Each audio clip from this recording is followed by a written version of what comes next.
전체 몇 조각 중에서 몇 조각으로 읽는 문제들이 계속 나와요. 계속. 그렇죠? 네. 전체 5조각 중에서 2조각, 2조각 중에서 2조각 이런 식으로 계속 읽는 연습을 하는데 이렇게 문자로 써 있으면 아이들은 마음속으로 이제 읽어요. 실제로 읽는 훈련인 거죠. 이 표현을 읽는 거. 이게 전체와 부분의 관계에 대한 명확한 인식을 심어주려고 많은 문제를 풀게 했어요. 근데 이 문제가 굉장히 억지스럽지 않기 때문에 금방 풉니다. 근데 이 문제를 다 풀어야 완전한 이해를 하느냐? 그건 절대 안 그래요. 아이들마다 다르기도 하고. 아니, 10개의 문제 중에서 3개, 4개만 풀어라. 아니면 2개만 풀어라. 이렇게 할 수도 있어요. 그거는 재량권을 많이 주는 것이죠. 그리고 또 하나의 팁은 우리가 이제 그 초등 연령의 어린아이들을 가르치는 방법과 어, 중고등학교 아이들 가르치는 방법, 또 성인을 가르치는 방법들은 다 달라요. 수준이 다르기 때문에. 그리고 정서라든지 여러 가지로 다르단 말이에요, 아이들이. 그래서 그 본성에 맞게끔 가르쳐 줘야 되는데 예를 들면 이 문제를 10문제를 풀고 어,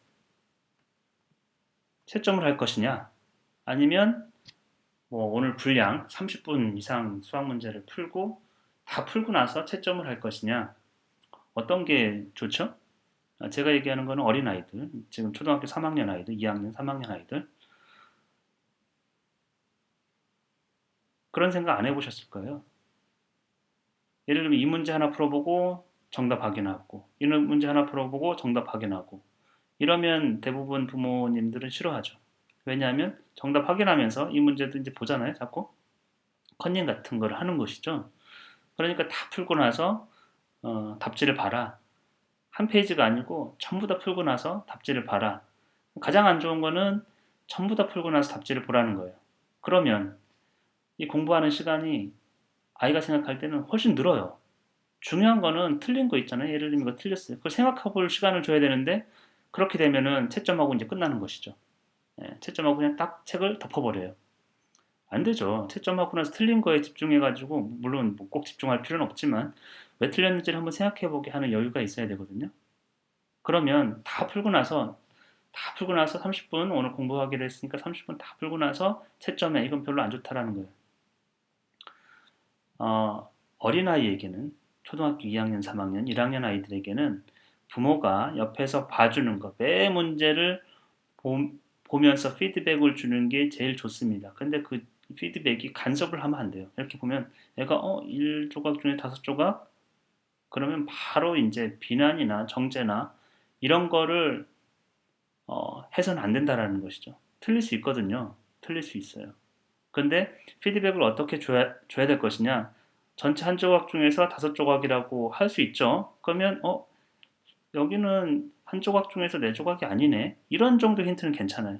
거기에는 비난이라든지 판단이 전혀 없는 상태. 아, 이렇게 아이가 거꾸로 생각할 수도 있구나.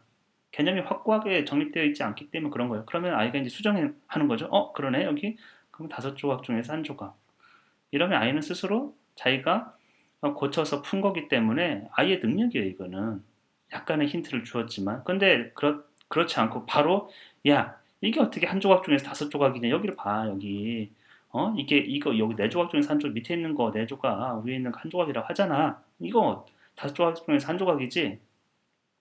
이렇게 교육하면 절대 안 됩니다. 옆에 붙어가지고 그러려면 차라리 한 페이지 끝나고 채점하는 게 좋고요.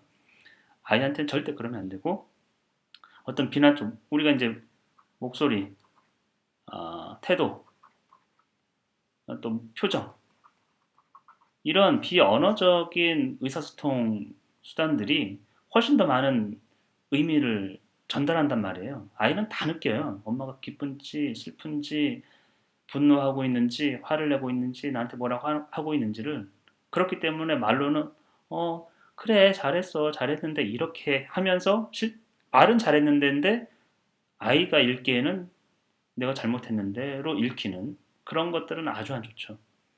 이렇게 하면 안 돼. 이런 방식으로 아이 옆에서 피드백을 주면 절대 안 돼요. 당연하게 틀릴 수 있다라고 생각하고 아주 그런 비난조의 그런 태도 없이 목소리 없이 그런 방식으로 힌트를 줘야 되는 것이죠. 그리고선 엄마도 사실 좀 헷갈릴 수 있었을 것 같아. 어? 나도 헷갈렸어, 옛날에. 이런 문제 사실 잘못 풀었어. 그게 사실 정직하잖아요.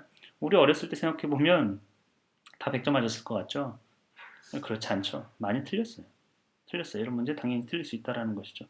그래서 아이에게 가장 좋은 거는 이 문제를 푸는 거를 자세히 관찰해보고 아이가 어떤 부분에서 틀리는지를 봐줘야 돼요. 그리고 그거를 아이 스스로 할 수 있도록 힌트를 주되 어디까지나 어, 아이가 자기가 느끼기에 내가 해냈다라는 느낌을 줄 수 있을 정도의 개입인 것이죠. 감이 중요한데 어, 해보세요. 많이 해보고 비난하지 않고 아이 입장에서 집중적으로 관찰해보고 생각해보고 어떻게 제시해주는 게 좋을까 이런 마음 자세로 낮아진 자세로 자꾸 보게 되면 그런 그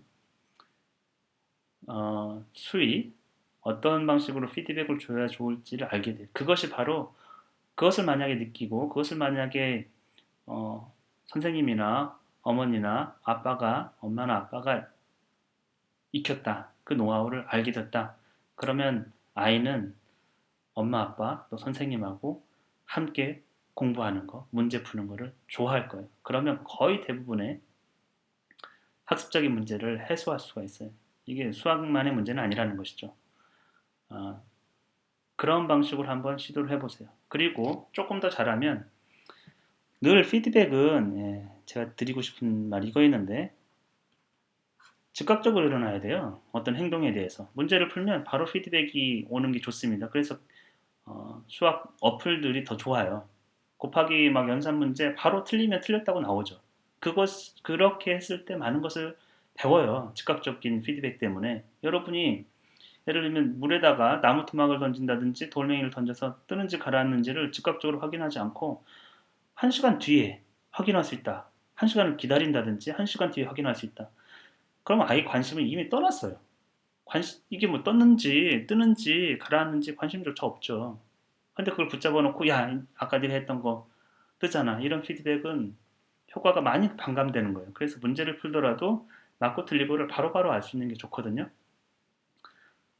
근데 이제 이게 아까 해답지를 봤을 때는 커닝하는 약간 효과들이 있기 때문에 아이한테 해답지를 보라고 하지는 마시고 해답지를 볼 것 같으면 이제 채점할 것 같으면 한 페이지 정도는 했을 때 근데 어린아이는 옆에서 보시고 피드백을 즉각적으로 줄 수 있으면 좋다라는 것이죠.